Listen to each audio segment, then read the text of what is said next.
Hello and welcome back to the second installment of Baltic Blades highlights or the Baltic Blades news video, which is basically a long format video, hopefully under an hour, where I go over multiple changes, iterations and updates that I've done to my knives and to my business. So basically I give you a rundown and showcase some details that might be lost in a Facebook post or an Instagram description or whatever. It is basically for people who crave for more information. So let's get into these topics now.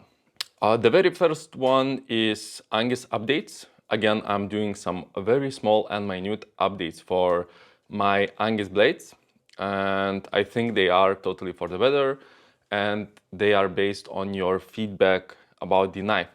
So in the future, I still have a few of them left in stock, but all Angis blades, be it N690 or LMAX or M390 or whatever, they will be under 3 millimeters, most probably just 2.5 millimeters. So the stock of 3 millimeter N690 is going away in the future, just because I feel like this knife performs and feels the best when it's super thin. First, it was made for more general everyday EDC use case, and the thicker stock was something in between to be more tough, to be something that you could use more freely and be not afraid. But as more feedback that I got from my clients, they are really loving the 2.5 millimeter feel, and I do too. It's like 1/6 decrease in the stock thickness, but it really makes a difference, and it totally differently feels in the hand. It's lighter, and then the bevel angle is much steeper, so the cutting performance is even more scalpel-like.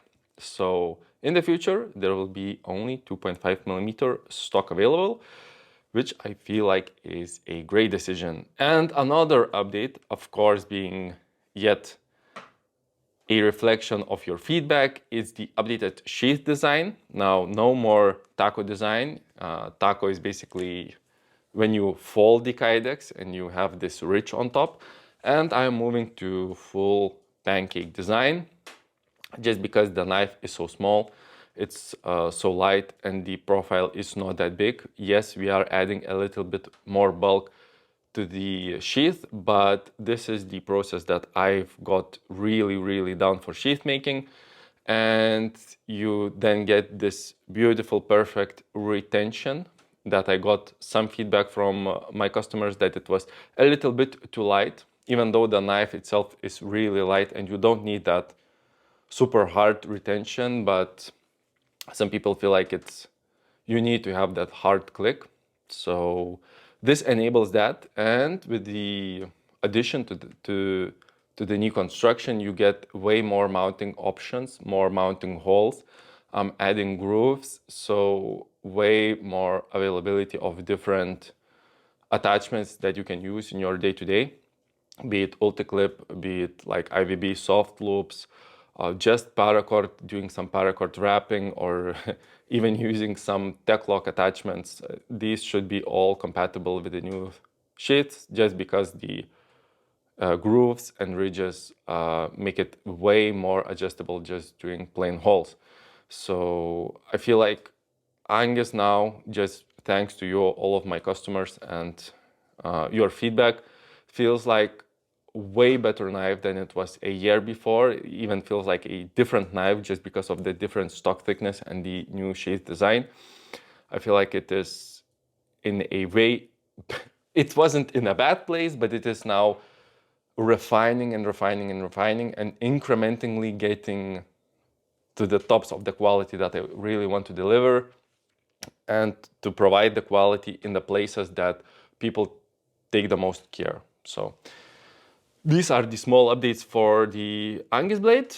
And now let's move to another topic, which is me, Baltic Blades, got a new dealer, in Italia. So mamma mia, I'm very happy, I'm very excited to share to you, for the people that don't know, Bjorn Lands, This is their logo, and maybe I will add the link. Most probably there will be a link in the description.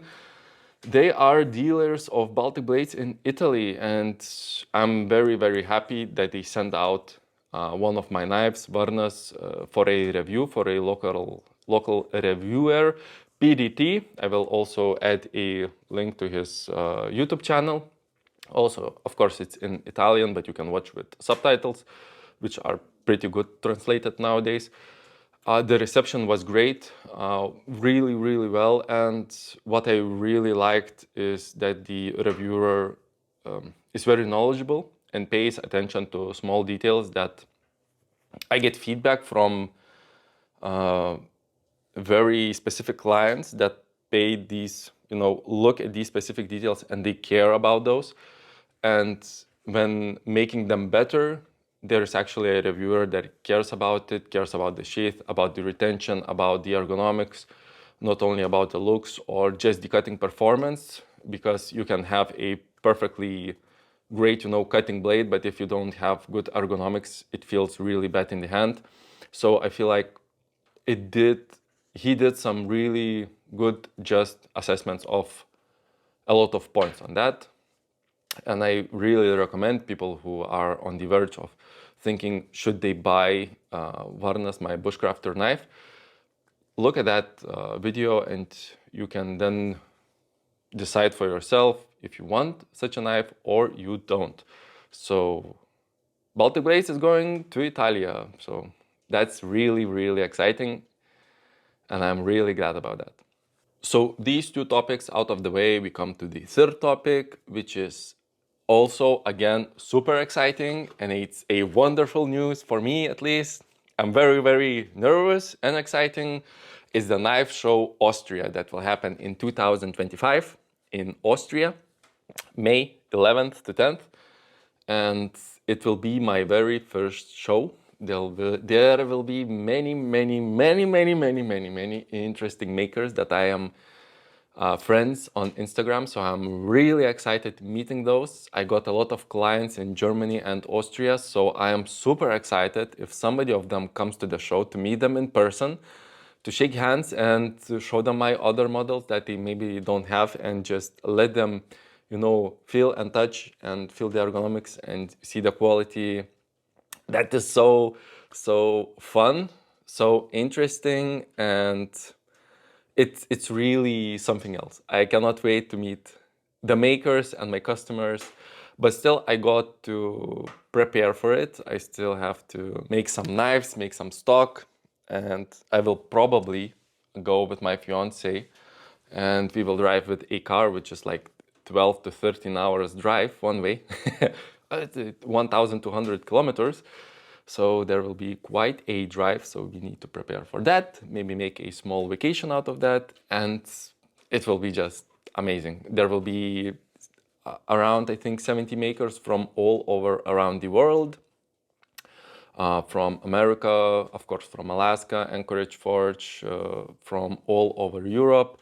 As far as I know, I'm the only one from Lithuania that is coming, but yeah, can't wait to meet those people, maybe do some collaborations after the show, and that will be exciting. Maybe I will do some YouTube video about that, maybe not, depends really on how it goes. But again, if anybody is watching this from Austria, from Germany, or anything there is close, or even from the other side of the world, please mark it down, 2025, May 10th, 11th, Knifeshow Austria in Austria. Knifeshow.at, you can find it on the internet, of course on Instagram. My good friend and distributor Martin Hubert is making that happen, and it is his very first knife show, so this will be really interesting and really great. So I'm super excited. So really great news up to this point. And now we come to the fourth point, which is the biggest news in this channel's history. Maybe, most probably, I guess. It's new release of a knife. So I've been posting on Instagram some shots of this knife that I made for EDC use case. Basically, I wanted to make a something in between Angis and Varnas models. something between a scalpel and a bushcrafter, and I made. It took 1.5 years or more of development, way longer. I did not expect that making a thin blade and a short handle is really difficult to make it feel ergonomic. So a lot of attention and details went into that, a lot of trial and error, and I cannot even say how many different variations I made, and even 0.5 millimeter in one place or another makes such a huge difference that it is really, really crazy, and you need to have a lot of attention to detail to make something that doesn't feel foreign or uncomfortable in the hand, even after an hour or 2 hours or 3 hours, because in the very first 10 seconds, oh, it feels great, but you need to actually hold it, to actually use it. So this is my new knife, which is called Iltis. It means, I guess, fang or tusk in English, which is basically, the biting teeth of a animal that eats meat. So it's just because it is very sharp, and it is small, and it is pointy. So, some beautiful Lithuanian name. Some of main details about this knife: it is just 3 millimeters thick at the spine. One of my customers, so Iltis, I know you are watching, gave me some great feedback and his thoughts about EDCing a blade, and he said he found that not many makers make thinner knives, and in a task of cutting an apple, thicker blades tend to split the apple, and split apple is not as delicious as a cut apple. So I took on the quest, and I made this saber ground Iltis, which is pretty thin at the edge. I don't remember what's the thickness at the edge is. I think before sharpening it's something around 0.2 millimeters. So it's not a beater knife. This is not a pry tool. It has a fine tip. It's basically a cutting knife.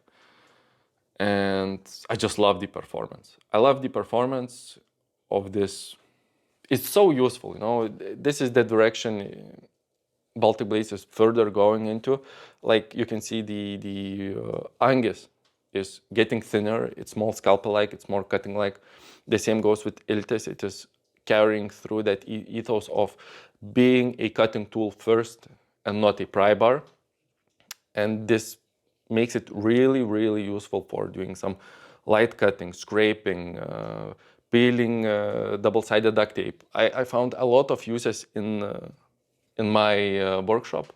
And the very first thing for Baltic Blades, as they are meant for work, they need to be working knives. They need to feel great when you are working, and when you have a task, you should instantly think, oh, I can use my knife for it, unless it's prying. But you can pry it, you can pry with it, but, do it on your account. So the handle scales are pretty thin, but they also feel ergonomic. At the very front, on the, let's say, ricasso or bolster area, we have this tapering down.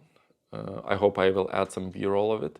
And this really helps with putting your thumb on it and choking down the knife, which helps with maybe for skinning an animal or doing some very fine cutting task or opening some boxes. And you can put your finger, just because the blade length is just 7.75 millimeters. It is really fine, and you have a lot of control of it, and it feels like you can accomplish a lot of tasks with it. And it's not a intimidating looking knife, dangerously looking knife, which you could probably wear in the public, have it in your pocket or have it on your belt. So going through the handle a little bit more, it has some interesting texturing. I try to play with the textures with some contrasting the ribbing on the sides and the straight lines on the flats, just to make it feel interesting in the hand, to make it not very plain, to have you can feel the different types of grip in different directions there when you are holding it, and you can feel like the ribbing is basically for pulling it is way harder to pull out of your hand, and the straight lines is basically in the opposite direction when you are using the knife for cutting. So it's moving less in your hand. And then we go to the butt of the knife and we find the hardest thing to manufacture currently is the hole in the butt, the butt hole as people call it. I'm going again with the diamond knot at the back just because the knife itself is pretty small, pretty slim in the hand, and my hands are not super big, but I don't want to add more weight to it to make it a little bit bigger in the hand. So I add the diamond knot as I did on Angis, so you know the continuity of design continues, and looking at it, I hope you can see that it is a Baltic blades design. And my previous versions had just a basic hole in the handle scale and with the paracord going around, and I found when holding it in a hammer grip, basically your pinky finger and your palm is rubbing against that paracord, and when the knot is moving around, sorry, my nose is super itchy. So when the knot is moving around, the paracord is also rubbing in your hand, and it doesn't feel great. It doesn't feel great. It feels like something that wasn't thought about. So I came to a conclusion that I need to make this hidden lanyard hole. And it shouldn't be just any hole. It shouldn't be just a straight up round hole, just because when you are doing some scraping action and you are resting the butt of the knife in your palm, the knot needs to move to the side to make it more ergonomic and don't be again in the way of you using the knife. So I made this groove. I made the groove in the metal, in the tang of the blade, and in the end of the handle scales. So the knot is easily movable from side to side, but when you are hammer gripping it, it stays in place because it's feeling the pressure from your palm and your pinky finger, and it is acting as a somewhat flexible extension of the handle, and I hope it makes more ergonomic for you. At least it does for me. And the handle scales, of course, are removable as they are featuring my Torx T20 screws. So you can easily interchange the handle scales. And of course, for the ease of tying some other paracord doodads to the butt, you can easily just remove them, the handle scales, and you can easily access the paracord lanyard hole at the end of the knife. So it is easy to maintain, and I am trying to make them as easy to maintain as possible so people use it for work, have it by themselves and actually use my knives. And oh, of course, I almost forgot, thanks to knifematerial.at, thank you Keith, we have plenty of options of different handle scales. So this knife, when you are watching this video, it's already available on my website. The first drop is just 10 pieces, so please go. And if you are interested, you can look at the price, look at the different options, and hopefully you can purchase one of those. Link is in the description. So thank you, Keith. There are so many different handle scales options. Of course, I feature some, like 3 variants of default micarta, green, black, and brown. But thanks to Keith, I have plenty of options of G10 handle scales. There are so many colors, so many variations, so you can truly make it their own. We don't have such a nice distributor here in Lithuania, so I am ordering this G10 from Austria. So I'm really glad to have Keith, one as a distributor of my Baltic burnish, and having the ability to buy some great G10 from him. So you can look at the different options. I hope I will add some B-roll of the different handle scales. And there will be, of course, a option of purchasing handle scales separately, so you can have very, very different feels of this knife. So if you want to have red G10 handle scales, or let's say green micarta handle scales for the same knife, you can do that. You can buy them separately, and you can have, you know, the red knife is occasional and the green knife is fitting for your, let's say, outfit, military outfit, or your work outfit that is more blending in, you know. And the last talking point about this knife is actually the sheath. Again, I spent a tremendous amount on making this sheath great, and I hope to make Kydex sheaths great again. Because there I see a lot of bad Kydex from other makers. So level up your game. And I add my logo onto it because I don't see a lot of people doing it, and I love my logo. It's just really great, and I'm really happy about it. And if you like my logo, please leave a like on this video and leave a comment. I want to hear from you. What do you think about it? And I spent a lot of time on making the sheath as short as possible, just because when you are carrying this knife, and as the handle is very short, you want to be your hand as close as possible to the final resting position, so it's instantly usable as a knife. And of course, it features a lot of grooves, a lot of different eyelets positions, so it is totally, again, compatible with UltiClip 2.2, 3.3, all the tech locks, MOLLE systems, and of course IVB loops.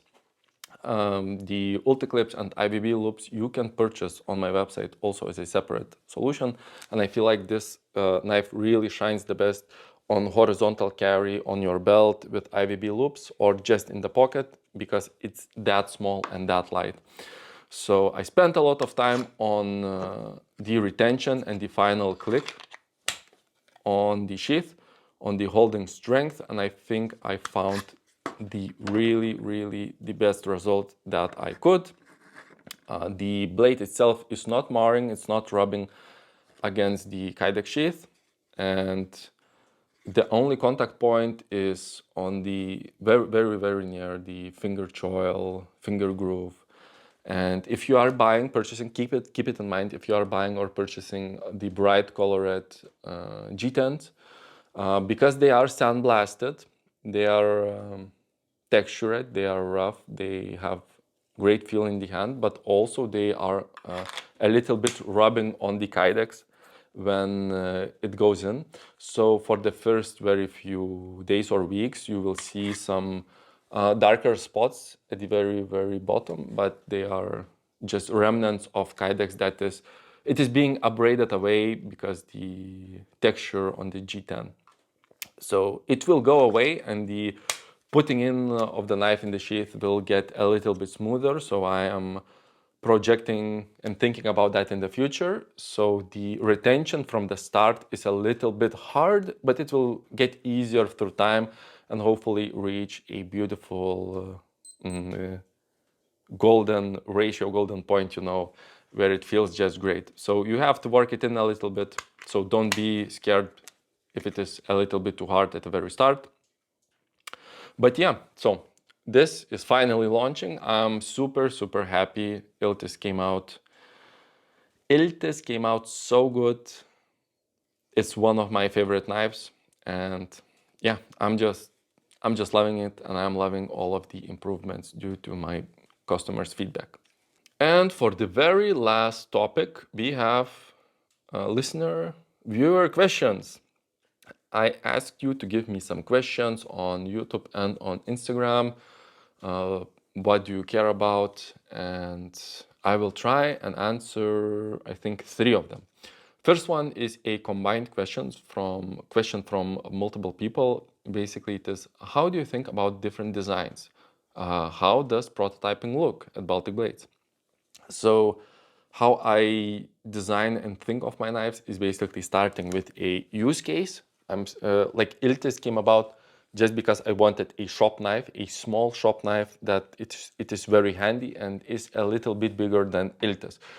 And then I start looking at the tasks that I do and the feedback that I get from people that use similar knives in similar use cases. This is being like EDC, small fixie EDC community. And then I have like the, let's say, three very important, three pillars on the how it should be. It should be meant for work, so it needs to be ergonomic and it needs to have a fine cutting geometry. It shouldn't be too big, shouldn't be too bulky or too heavy, just because of the carryability. It needs to be easy to carry and have as small as possible sheath, just to be handy and to use really great materials that I believe in. And when I have these, core tenets of it, then I start designing around them. I start doing very many different iterations of the same design, looking what fits, what doesn't fit.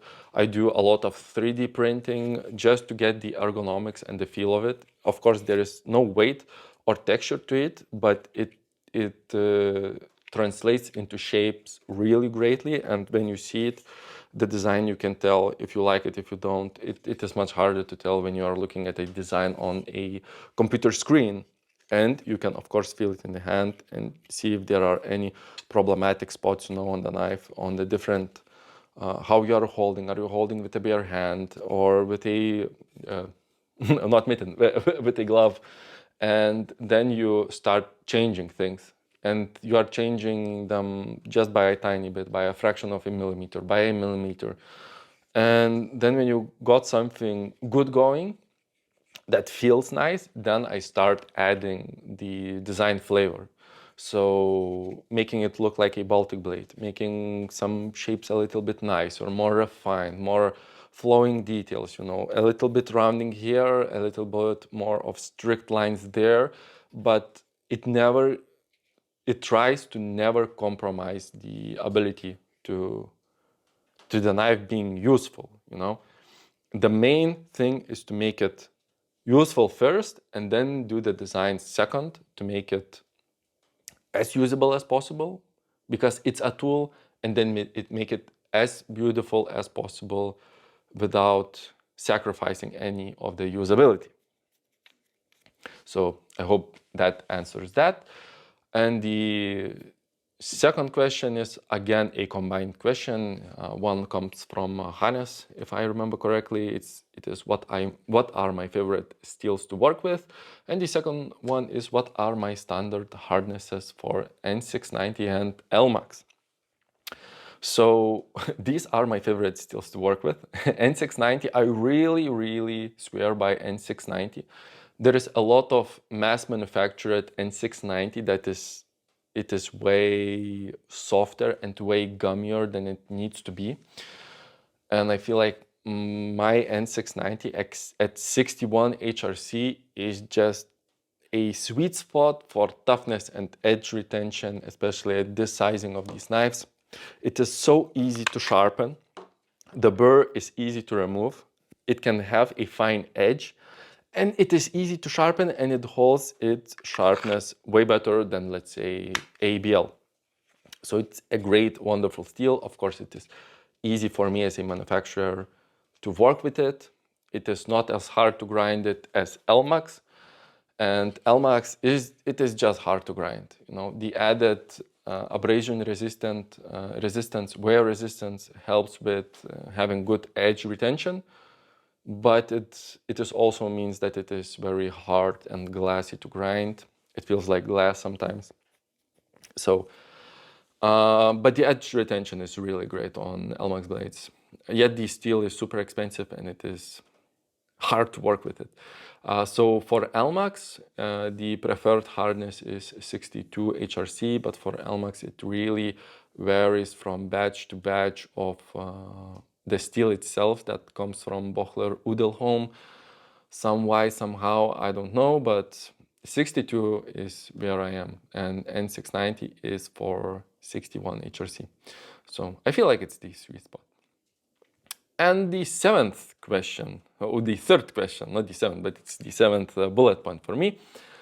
Fire Frank Bushcraft on Instagram asks, are you considering adding brand ambassadors or bushcraft enthusiasts for new content? So talking about Instagram and Facebook and all of the other social platforms. It is really, really hard currently to sell or showcase knives, because if you just show the knife, you get really, I don't want to say, shadow banned or restricted, but the reach of the post is visibly way worse than it would be if I am, showing my face and just talking about the knife or whatever. So basically not displaying the product. Even if you do some use case, let's say I show just cutting with the knife or doing some bushcrafting or cutting in the kitchen, it's still hard. It still hits the post, at least from what I noticed. So it's not that good, and trying to make a living from it. Of course, I'm looking for new brand ambassadors and bushcraft enthusiasts to create content. I'm actually working with a few currently, Wild Chef and Order of Woods being some of them. And so if you are a bushcrafter and have some, you need to have some